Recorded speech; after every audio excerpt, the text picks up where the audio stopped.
Assalamualaikum warahmatullahi wabarakatuh. Perkenalkan, nama saya Putri Nurskia.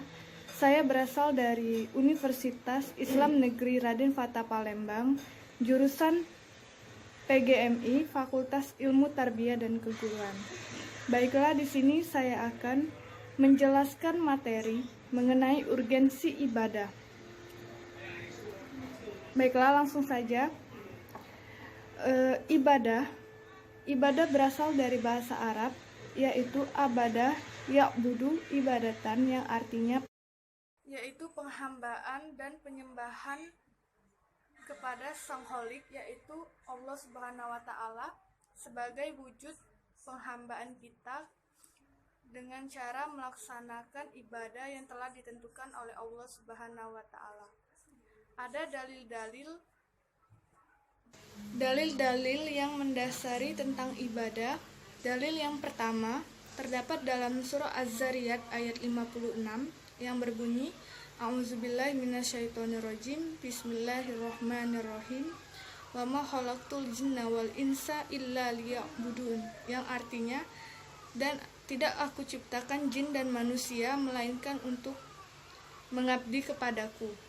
Ini dalil yang mendasari tujuan penciptaan manusia di dunia ini hanya untuk beribadah kepada Allah Subhanahu wa Ta'ala.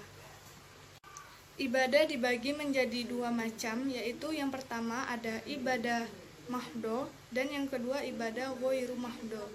Ibadah mahdo adalah ibadah yang sudah ditentukan tata cara pelaksanaan, bagaimana melaksanakannya, kapan mengerjakannya, sudah ditentukan oleh Allah Subhanahu wa Ta'ala, seperti sholat, puasa, dan zakat. Seperti pada sholat sudah ditentukan oleh Allah Subhanahu wa Ta'ala, seperti subuh, zuhur, asar, maghrib, isya. Itu sudah ditentukan oleh Allah Subhanahu wa Ta'ala. Seperti kalau subuh kan 2 rakaat, terus zuhur 4 rakaat, asar 4 rakaat, maghrib 3 rakaat, dan isya 4 rakaat. Jadi itu tata caranya sudah ditentukan oleh Allah Subhanahu wa Ta'ala. Dan yang kedua, ibadah ghairu mahdo. Ibadah ghairu mahdo adalah ibadah yang tidak ditentukan oleh Allah Subhanahu wa Ta'ala kapan mengerjakannya. Seperti contoh ibadah mahdo seperti sholat, puasa, dan zakat. Nah, sholat sudah ditentukan oleh Allah Subhanahu wa Ta'ala kapan waktunya sholat, berapa rakaat, itu sudah ditentukan oleh Allah Subhanahu wa Ta'ala. Seperti sholat subuh 2 rakaat, sholat zuhur 4 rakaat, sholat asar 4 rakaat, sholat maghrib 3 rakaat, sholat isya 4 rakaat. Nah, yang kedua, puasa sudah ditentukan oleh Allah Subhanahu wa Ta'ala kapan kita harus berpuasa, seperti puasa pada bulan Ramadan, puasa Senin Kamis, dan puasa-puasa lainnya. Yang selanjutnya zakat. Zakat juga sudah ditentukan oleh Allah Subhanahu wa Ta'ala kapan kita harus membayar zakat. Yang selanjutnya, yang kedua, ibadah ghairu mahdo. Ibadah ghairu mahdo adalah ibadah yang tidak ditentukan oleh Allah Subhanahu wa Ta'ala kapan kita mengerjakannya, seperti membaca Al-Quran, terus bersedekah. Nah, membaca Al-Quran juga tidak ditentukan oleh Allah Subhanahu wa Ta'ala kapan harus kita membacanya, apakah hari ini, esok, kapan, itu tergantung kita sendiri, asalkan pembacaan Al-Qurannya benar berdasarkan ajaran-ajarannya. Yang selanjutnya, bersedekah juga tidak ditentukan oleh Allah Subhanahu wa Ta'ala kapan kita harus bersedekah, apakah hari ini, dan bersedekah juga tidak ditentukan tempat-tempatnya di mana saja. Yang penting kita bersedekah dengan ikhlas. Ibadah ada 2 bentuk. Yang pertama secara vertikal dan yang kedua secara horizontal. Nah, yang secara vertikal ini itu adalah ibadah antara hubungan manusia dengan Tuhannya. seperti puasa, sholat, dan membaca Al-Quran. Yang kedua, ibadah secara horizontal. Ibadah secara horizontal adalah ibadah antara manusia dengan manusia, seperti menyantuni anak yatim, bersedekah, dan membersihkan lingkungan antar sesama. Hal-hal yang telah ditentukan oleh Allah Subhanahu wa Ta'ala seperti sholat. Sholat ditentukan syariatnya atau zahir. Zahir adalah seperti sudah ditentukan syarat dan hukumnya. Setelah zahir terselesaikan, belum tentu ibadah itu diterima oleh Allah Subhanahu wa Ta'ala karena masih ada batin. Batin itu niat yang ikhlas dari diri kita sendiri. Apakah kita mempunyai niat untuk sholat atau hanya karena terpaksa atau seperti apa? Yang pertama itu harus zahir, sesuai dengan hukum dan syariatnya. Yang kedua harus sesuai dengan batin, yaitu niatnya. Niat ini bersifat parameter yang menentukan diterima atau tidaknya ibadah kita kepada Allah Subhanahu wa Ta'ala sesuai dengan hadisnya. Sebagaimana dalam hadis Rasulullah Shallallahu Alaihi Wasallam, innama a'malu binniyah, segala amal ibadah yang kita kerjakan tergantung dengan niat. Wa innama likulli imri'in ma nawa, kita akan mendapatkan segala yang telah kita niatkan. Itu artinya niat adalah penentu diterima atau tidaknya ibadah kita kepada Allah Subhanahu wa Ta'ala, seperti terdapat dalam surah Al-Bayyinah ayat 5. A'udzubillahi minasyaitonirrajim. Bismillahirrahmanirrahim. Wa ma umiru illa liya'budullah mukhlisina lahuddin hunafa'an wa yuqimus sholata wa yu'tuz zakata wa dzalika dinul qayyimah. Kita harus beribadah dengan ikhlas tanpa mengharapkan kepentingan-kepentingan yang lain kecuali kepentingan hanya beribadah kepada Allah Subhanahu wa Ta'ala.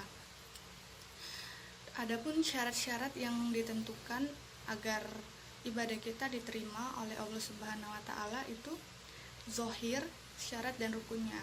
Ittiba itu yang sudah ditentukan oleh Allah Subhanahu wa Ta'ala, seperti yang telah dilakukan Rasulullah Shallallahu Alaihi Wasallam.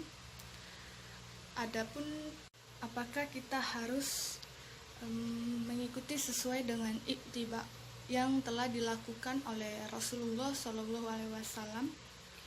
Bagaimana dengan perbedaan-perbedaan gerakan-gerakan dalam sholat?